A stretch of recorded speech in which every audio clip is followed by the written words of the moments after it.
Hello everyone, how are you all? I hope you all are doing fine and working hard towards your dream. So in this video, I'm going to share my own CV, that what CV I have used to get into Air India as a fresher. जैसा कि मैंने पहले से अभी video डाली है, आप सबको पता है कि मैं एयर इंडिया में सेलेक्ट हो गया हूँ as a cabin crew.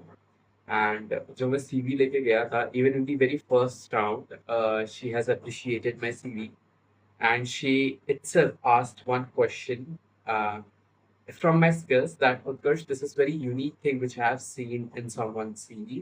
So could you please explain that what this means? So I'm going to share all the things which has been this video, okay? And many people were also asking about my joining and all. So right now I'm not going to reveal that. Okay, for that you have to wait and definitely I will let you know.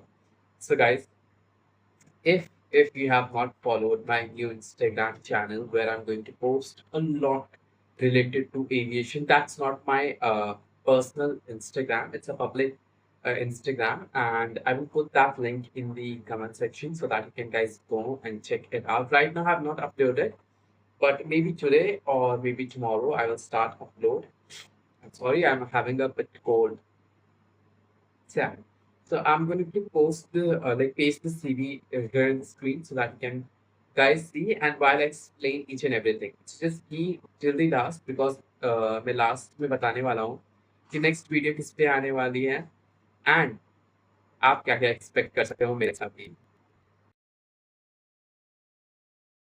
As you can see my CV in the screen, and I have also opened to right side my laptop so that मैं आपको बहुत अच्छे से बता सकूँ कि अब starting में देख लो, मैंने अपना नाम बहुत हाईलाइट करके लिखा है। उसके नीचे मैंने लिखा है aspiring cabin crew, so that जो भी मेरी सीवी ले उसको ये पता चल जाए कि ये बंदा हर जगह यही सीवी नहीं चिपकाता है, इसने पर्सनली ये कैबिन क्रू के लिए ही बनाई है।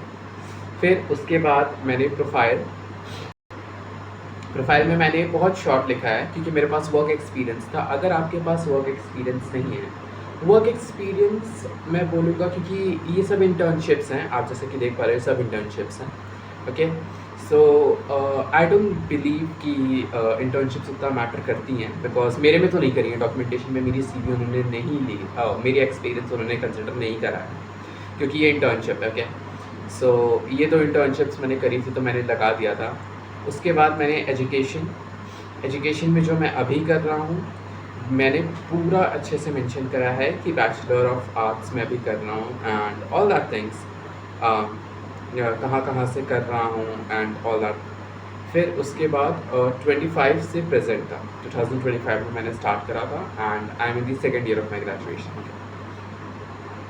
फिर उसके बाद I put it my 12th class कि 12th में मेरी कौन सी स्ट्रीम थी, मेरे कितने परसेंट आए, कौन सा स्कूल था। फिर उसके बाद मैंने अपने 10th का डाला। ओके, इसके बाद आता है अचीवमेंट्स एक ऐसी चीज़ है ना जो आपने कभी ना कभी कुछ ना कुछ तो किया ही होगा, स्कूल में किया होगा। आपके पास अगर कोई ड्रामा का भी, आपने कोई ड्रामा किया है, कोई सिंगिंग कॉम्पिटिशन किया है या आपने कुछ भी करा है, so please mention, please let them know कि आप एक्स्ट्रा करिकुलर एक्टिविटीज़ में भी इन्वॉल्व रहते हो। सो मैंने अपने यूट्यूब का मेंशन करा है, मैंने MNIT इलाहाबाद में पार्टिसिपेट करा था, उसका भी मैंने मेंशन करा है। ओके, एंड मैंने मिस्टर प्रयागराज में कंपटीशन भी लिया था, पार्ट लिया था, तो उसका भी मैंने मेंशन किया है। ठीक है, तो मैंने ये सब मेंशन किया है। ओके, अब हम आते हैं इसके लेफ्ट हैंड साइड पे। मैंने अपनी क्लियर फ़ोटो लगाई है। ओके, एंड रिसेंट की फ़ोटोग्राफ लगाने ये मुझे एक सजेशन मिला था कि जब भी आप CV दो तो आप अपनी रिसेंट की ही फ़ोटोग्राफ लगाओ, आपका चेहरा उससे बहुत मिलना चाहिए। ओके, उसके बाद मैंने अपना कॉन्टैक्ट नंबर यहाँ पे मैंने हाइड कर दिया है। सो इधर आप अपना कॉन्टैक्ट नंबर लिखो, फिर उसके बाद आप अपनी ईमेल आईडी मेंशन करो, उसके बाद अपना एड्रेस मेंशन करो, पिन कोड मेंशन करो। ओके, उसके बाद अब the main most important part, actually CV में मैंने भी कुछ एडिट किया है ना, तो मेरी वो वाली CV मुझे नहीं मिल रही थी, बट ट्रस्ट मी गाइस एकदम सेम CV है जो मैं लेके गया हूँ, माइनर चेंजेस हैं बस। ओके, सो स्किल्स में मैंने सब लिखा था एंड उन्होंने मुझसे बोला था कि प्रॉब्लम सॉल्विंग एबिलिटी मैंने बहुत न्यू देखा है एंड इमोशनल इंटेलिजेंस। तो emotional intelligence and problem solving ability ये मैंने बहुत न्यू देखा। ये HR ने मुझसे खुद बोला था GD राउंड में कि ये मैंने बहुत न्यू देखा है किसी के CV में। तो so what do you mean by that? about problem solving ability and emotional intelligence. सो मैंने तो लिख दिया था बट क्या कहते हैं, मैंने उस टाइम पे बहुत अच्छे से सिचुएशन को संभाला। अगर आपको आंसर क्वेश्चन एंड आंसर की वीडियो चाहिए सो वो मैं बहुत जल्दी डालने वाला हूँ, okay, because right now I have nothing to do, I have only you guys with me, okay. फिर उसके बाद फ्लेक्सिबिलिटी एंड एडेप्टेबिलिटी ये सब मैंने डाला था, एंड लैंग्वेजेस। गाइस देखो, if you are from north तो आपके पास एक डिसएडवांटेज होता है कि आप हिंदी और इंग्लिश ही जानते हो, आप उसके अलावा कोई लैंग्वेज नहीं जानते हो। लाइक पीपल फ्रॉम वेस्ट, उनको मराठी आती है, गुजराती आती है, हिंदी भी आती है, इंग्लिश भी आती है। Added language is an advantage, ये आप जान के चलो, ओके। अगर मैं साउथ की तरफ जाऊँ तो उनको हिंदी आती है, इंग्लिश आती है, एंड उनको अपनी रीजनल लैंग्वेजेस भी आती हैं। एंड इवन मैं नॉर्थ ईस्ट के साइड भी जाऊँ तो उनकी भी अपनी कुछ रीजनल लैंग्वेजेस हैं, उनके साथ साथ उनको हिंदी इंग्लिश दोनों आती है। तो उन सब के लिए एक एडवांटेज होता है, because we all know that cabin crew is a very diverse profession. आपको बहुत ढेर सारे लोग मिलेंगे from different part of the India, बिकॉज आप कोई एक स्पेसिफिक रूट पे नहीं फ्लाई करोगे। आप बहुत लाइक आप केरला भी जाओगे, आप गुवाहाटी भी जाओगे, आप मुंबई भी जाओगे, आप पंजाब, अमृतसर यहाँ भी जाओगे, ओके। सो इसलिए मैंने यहाँ पे क्या सोचा था, क्योंकि मैं हूँ उत्तर प्रदेश से, साउथ उत्तर प्रदेश से हूँ मैं, तो हमारे यहाँ भोजपुरी भी बोली जाती है, अवधी बोली जाती है। सो इसलिए मैंने वो भी लैंग्वेज ऐड करी, बिकॉज अगर आपको कोई भी लैंग्वेज आ रही है अपनी रीजनल लैंग्वेज, एंड आप कह रहे हो कि नहीं मैं नहीं ऐड करूँगा बिकॉज उस लैंग्वेज को ज़्यादा लोग नहीं जानते हैं, please don't do like this. आप हमेशा अपनी रीजनल लैंग्वेज पे प्राउड फील करो। मैंने इवन बहुत सारे लोग ने मुझे बोला था कि आप भोजपुरी ऐड करा, आपने अब भी ऐड करा है। सर इसलिए क्यों, मतलब यहाँ के भी लोग तो फ्लाई करते हैं ना, आपको फ्लाइट पे मिल सकते हैं, okay. So it's an advantage language, आप ऐड करो ना, ओके, क्योंकि ये सब लैंग्वेजेस हैं सबको नहीं आती ना, तो अपनी रीजनल लैंग्वेज ऐड करो। हिंदी इंग्लिश तो कॉमन ही है, वो तो उनकी रिक्वायरमेंट ही है कि हिंदी इंग्लिश आनी ही चाहिए।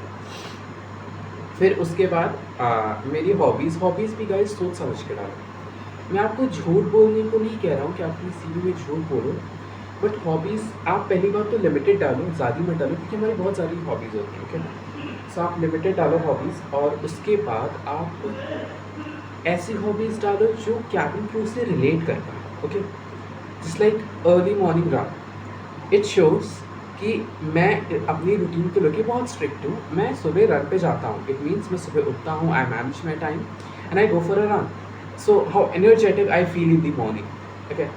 सो अर्ली मॉर्निंग फ्लाइट्स मुझे दिक्कत नहीं करेगी। Second hobby is public speaking. I have participated in open mic as I have also mentioned in my achievements, okay. So इसलिए मैंने ये भी मेंशन करा। पब्लिक स्पीकिंग क्या दिखाता है, you are not afraid of speaking in front of many people, okay. Third thing, content creation, what I'm doing right now, okay. This will also help you, it shows that how I present my points in front of many peoples, okay. And learning new languages, ये मैंने डाला था because I love to like right now I am studying French, I have also studied German, okay, but मैं उतना मतलब fluent नहीं हूँ, I don't know just basic words। तो लास्ट राउंड में मुझसे उन्होंने पूछा था कि आपने लिखा लर्निंग न्यू लैंग्वेजेस, सो आपने अभी तक क्या क्या लैंग्वेजेस लर्न करी हैं। तो मैंने उनको बताया कि मैं अभी ये लैंग्वेजेस प्रिपेयर कर रहा हूँ, एंड उन्होंने बोला कि से समथिंग, तो उन्होंने ना गूगल निकाल लिया, चलो अब बताओ। तो मैंने कुछ बेसिक वर्ड्स बोले, है ना। सो मैंने पहले ही बोल दिया था, the word I am going to speak these are very basic words because I am still learning. Then I have stated some words of French and German, okay. फिर उसके बाद grooming it doesn't mean that you have to put a lot of foundation on your face. Grooming means you have wear a well fitted clothes, आपके कपड़े साफ हैं, iron है, आपका चेहरा नीट एंड क्लीन है, आप प्रॉपर शेव करो, आपके हेयर्स नाइटली डन हैं, ये। तो ये पूरी मेरी सीवी है गाइस, एंड देख लो, इससे इंस्पिरेशन लो। एंड देखो, मैं ये नहीं कह रहा हूँ कि ये सीवी उठा के छाप दो, okay. I am just say कि इस सीवी से आइडिया लो, क्योंकि अगर मुझे बहुत बेसिक सीवी है, ये कोई ज़्यादा एडवांस सीवी नहीं है, ये तो बहुत बेसिकली में अगर उन्होंने मुझे सेलेक्ट करना है, so why not you guys, okay. So आप इससे भी अच्छा करो, ओके, आप इससे भी अच्छा करो, मुझे बताओ आके कि हाँ मेरे को भी एचआर ने बोला, I would love to hear that, okay. So या ये हो गया मेरा सीवी। मैं बहुत वीडियो लंबी नहीं करूँगा, 8 मिनट की हो गई है, ओके। सो या this is all the thing and next is going to be the hello assessment video, okay. क्योंकि मैंने बहुत लोगों को स्पीच आया, स्पेशली मेरे कैंडिडेट्स को रिजेक्शंस आए हैं हेलो असेसमेंट में। सो आई थिंक कोई ना ज़्यादातर लोग कुछ गलतियाँ कर रहे हैं। So I would make sure that I will make a separate video maybe tomorrow और a day after tomorrow you will receive that video, I will upload that video, okay.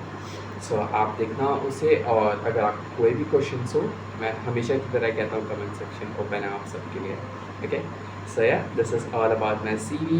Next topic is on the way. I'm currently in the process to shoot that. Okay? क्योंकि मुझे एक ही questions लिखना पड़ रहा है, तो वो तभी मैं आपको एक्सप्लेन कर पाऊँगा, okay. So bye everyone and take care, keep working on yourself and best of luck.